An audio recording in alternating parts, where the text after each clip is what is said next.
When Donald Trump appointed Bill Barr as Attorney General of the United States in 2019, he wanted someone who would protect him. And Bill Barr did not disappoint.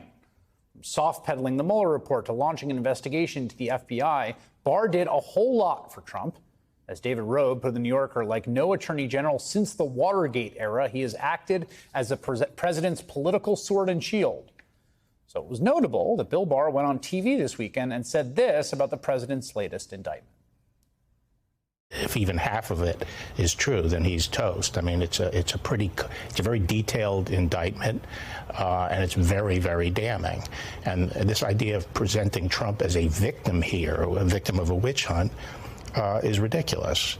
Yes, he's been a victim in the past. Yes, his adversaries have obsessively pursued him with phony claims, and I've been at his side defending against them when he is a victim.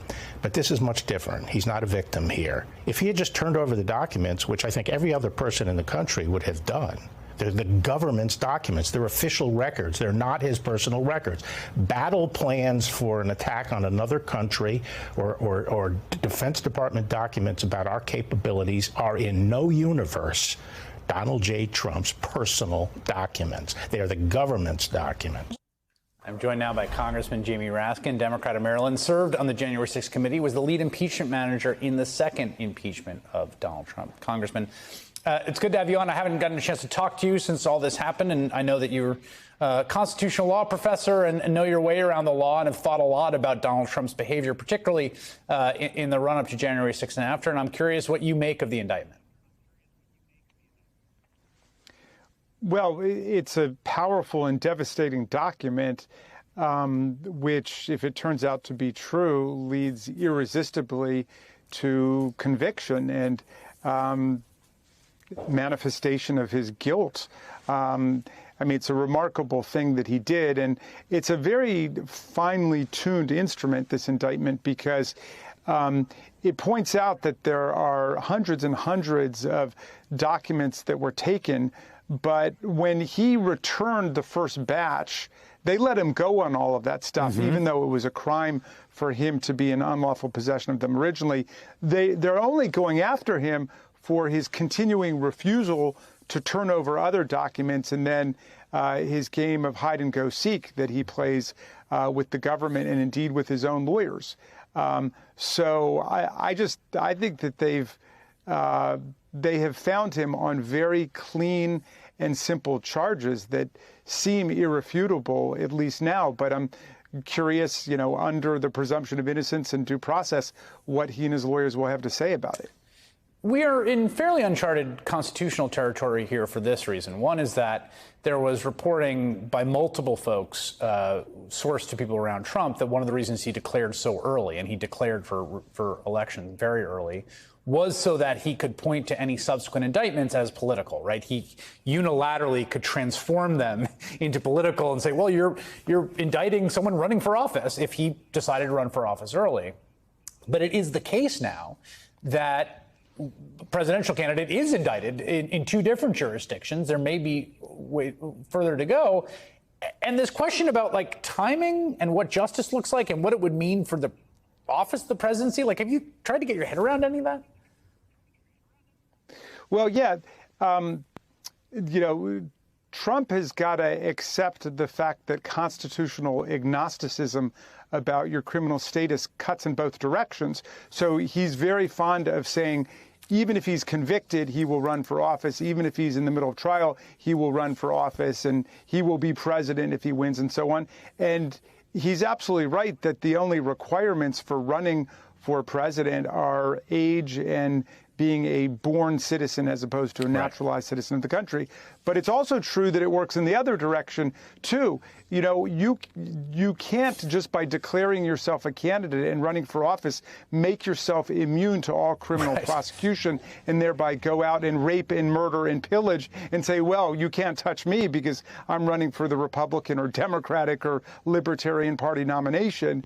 In America, it doesn't work like that. So, I think he's got to accept that reality works in both directions. And just like he can't be stopped from running because he's been indicted by a grand jury of his peers from South Florida. Similarly, he can't be freed from ever being criminally prosecuted again because either he's a candidate or he's in office. So it seems to me that the folks that want to defend, who have sort of devoted themselves to Trump's defense as the kind of primary responsibility in the House of Representatives, your colleagues on the Republican side, are going to have a lot to say about this. And this was Marjorie Taylor Greene today. She says, well, this is her announcing a rider to defund Jack Smith. Take a listen to this. Today, I'd like to announce that I'm writing an appropriations rider to defund Jack Smith's special counsel, his office, and the investigation. Now, this strikes me as largely inert and performative. I don't think that's going to happen. But there are other folks, Jim Jordan, James Comer, who might start mucking around with the Department of Justice on this. And what do you anticipate, and how do you chart the strategy for Democrats in the House to deal with it? Well, that's an authoritarian playbook to attack the prosecutors or attack the judges to make your guy absolutely immune and impervious to the rule of law. They're not going to be able to get that through the House, I don't think, much less the Senate, and it's too late in any event. I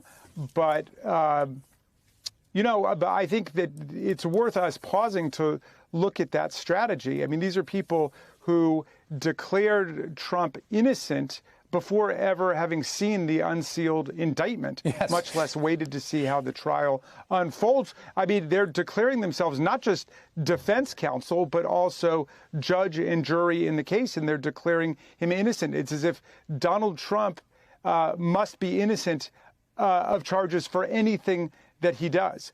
And he is, as we know, absolutely incorrigible recidivist when it comes to offenses against the rule of law. On January 6th, obviously, quite famously, there were criminal recommendations that were offered by your committee. Those have no force of law. They're essentially just you guys saying, look, we investigate this. We think crimes were committed, and we think they're committed by the president. I wonder if the outcome of this investigation makes you feel in either direction about whether we would see some further criminal ramifications for his role in the coup.